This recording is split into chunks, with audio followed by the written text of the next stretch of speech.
This is the story of Indiana Jones and the Temple of Doom. You can read along with me in your book.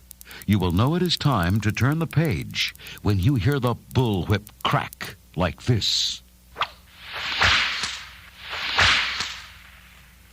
Let's begin now.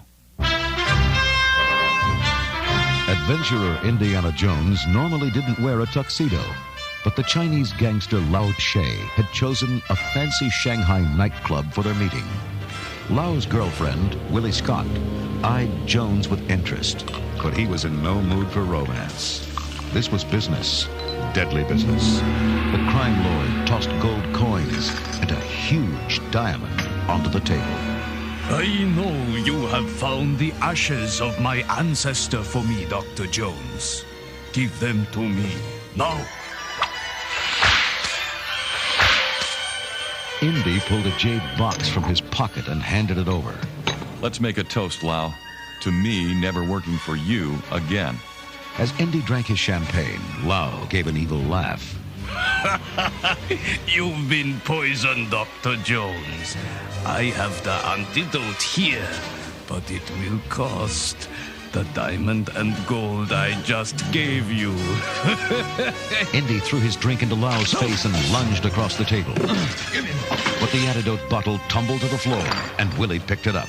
Get him! Lao's men pulled out their guns and opened fire. Indy ducked behind a huge silver gong, cut it free, and sent it rolling across the room. Using the gong as a shield, Indy raced toward Willie, grabbing her around the waist. You're coming with me, Dom. I need that bottle. Together, they crashed through a large window and fell 3 stories, landing in the back seat of Indy's car. Shaken but unhurt, Indy yelled to the driver, his young pal, Short Round. To the airport, Shorty. Fast. Okay, Indy. Hours after their plane took off, Willie frantically shook Indy awake. Dr. Jones, wake up! The pilots, they jumped out.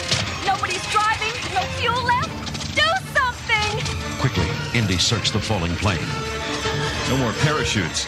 Shorty, help me get this inflatable life raft to the door. Then you two grab onto me. An instant before the plane crashed, Indy pulled the inflation cord and leaped out. The raft popped into shape and caught the wind. It bounced down a snowy mountainside and slid into a rushing, icy river. Willie grabbed Indy's sleeve. Look out for those rocks! Oh, how did I ever get into this? Finally, the raft came to rest on the riverbank, its 3 passengers cold, wet, and bruised, but alive. The chieftain of a nearby village walked up to greet them. Welcome. You are now in India. We have been waiting for you. The chieftain's village was desolate, his people starving. He offered the little food he had to his 3 guests. Evil men from Pankot stole our sacred stone. Without its protection, our wells dried up and our crops died. Then the men came back again and took away our children. We prayed for help. You fell from the sky. Thus we know you were sent to help us.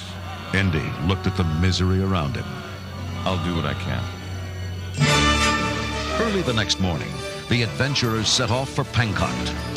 As Indy climbed on a large elephant, Short Round called up to him. I ride with you, Indy? Nope.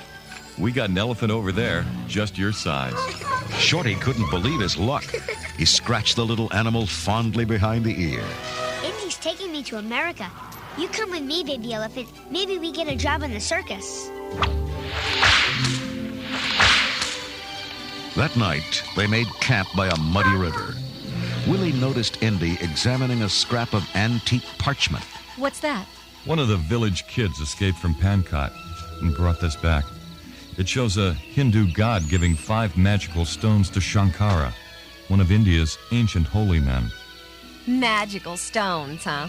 Like the one stolen from the village? Indy smiled. Could be my road to fortune and glory. When they finally reached the palace of Pankot, frowning guards glared at them from every corner. But the Prime Minister came out to greet them warmly. You must stay the night with us. The Maharaja will be most eager to meet you and hear of your adventures, Dr. Jones. Dinner will be at 8 o'clock. Willie raced off to her room. Dinner with the prince? I've got to get cleaned up. I hope he isn't married yet. At dinner that evening, they met the Maharaja, a boy of 13. A kid? Shorty grinned at Willie. Maybe he like older women. Okay, so I don't get my prince. But I do get a royal banquet, and I'm starving. But when the food arrived, it was awful things like roast snake and baked beetles. Yeah. Willie felt like crying. Indy eyed the strange food skeptically. Hindus don't eat meat. Something's very wrong here. Later, back in Willie's room, Indy noticed a draft coming from a crack in the wall. He examined it closer. Look at this. There's a secret passage behind this statue. He turned to Willie. Lock the door until we come back. He and Shorty crept into the dark, bug-infested tunnel. They entered a small room. Suddenly, the door slammed shut behind them, and sharp spikes began pushing out of the floor and ceiling. This is serious! Indy shouted through the door. Willie, get down here fast! I'm coming, but this tunnel is all wet and icky. Ah! There are bugs all over me. I'm getting out of here. Willie, we're about to get speared in here. Find a release lever, quick! Willie searched frantically as the spikes closed in on Indy and Shorty. At the last moment, she found the release. The spikes jerked back and the doors sprang open.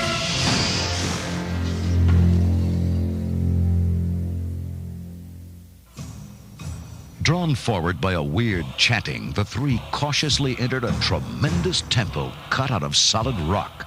Hundreds of worshippers bowed down before a gigantic idol. It had a necklace made of skulls, and its eyes glowed. Indy pulled them back into the shadows. It's a temple to Kali, the goddess of death. Her followers practice human sacrifice. Horrified, they watched as the high priest, Mola Ram, lowered a man into boiling lava.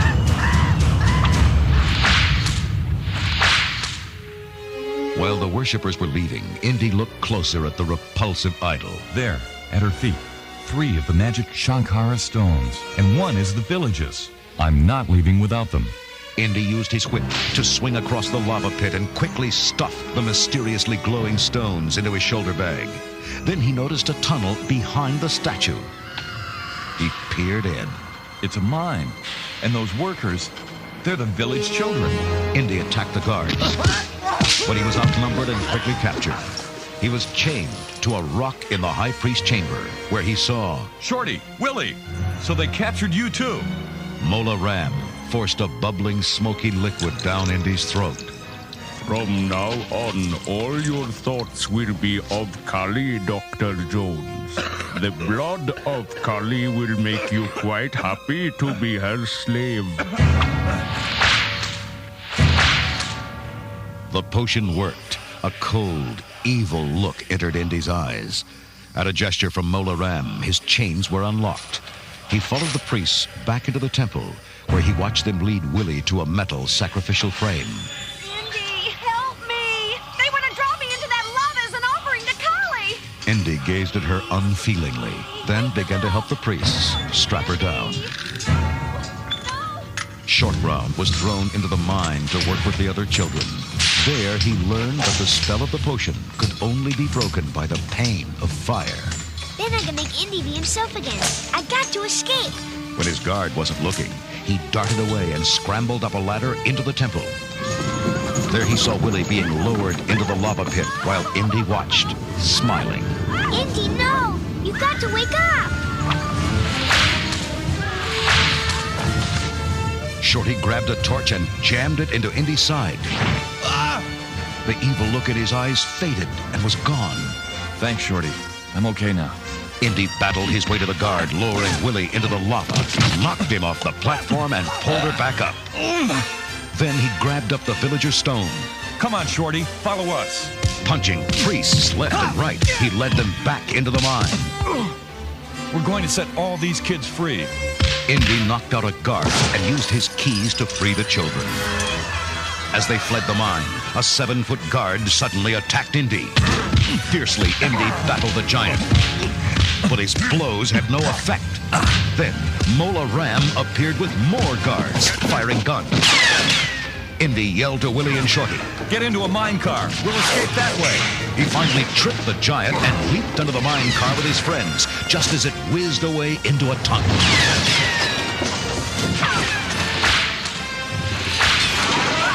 The mine car zoomed through the narrow tunnel like a roller coaster, nearly turning over on the tight curves. Then a shot sounded. Mola Ram's guards were following in another car. Willie curled up in a ball, turning green. Indy squeezed her shoulder. Don't conk out on us, doll. We need your help. Indy, Willie, and Shorty heaved a wooden beam out of their car onto the track. The pursuing car hit it with a horrible crash. When they came to the end of the tracks, Indy braked the car to a stop. I guess we walk from here. What's that rumbling? A tidal wave. The guards open the reservoir above. Run for it! Fleeing the wall of water surging down the tunnel, they ran like they'd never run before. Just before it crashed down on them, they reached the tunnel entrance and dodged out of the way. Tons of water gushed past into the rocky gorge below.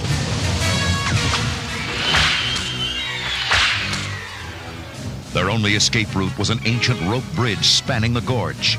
Indy saw a pair of guards coming. Willie, Shorty, get going while I hold these guys off. They started across the shaky bridge. Abruptly, one of the worm-eaten boards broke under Shorty's feet. Willie lunged forward and caught him just in time.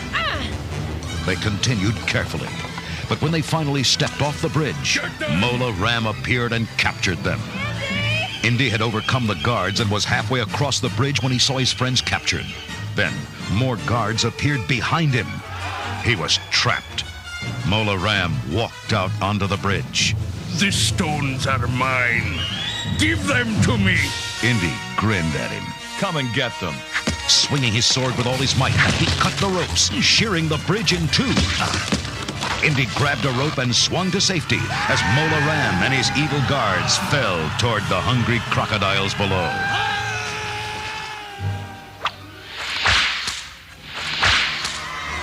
There was great rejoicing when Indy led the children home to their village. Willie looked around, astonished. Streams are running. Crops growing. How could it all change so quickly? Could be something to do with this. Indy held up the sacred stone, then returned it to the village elders. Well, there goes my fortune and glory. On the other hand, it's still a long way home. He gave her a sly wink. Who knows what might turn up?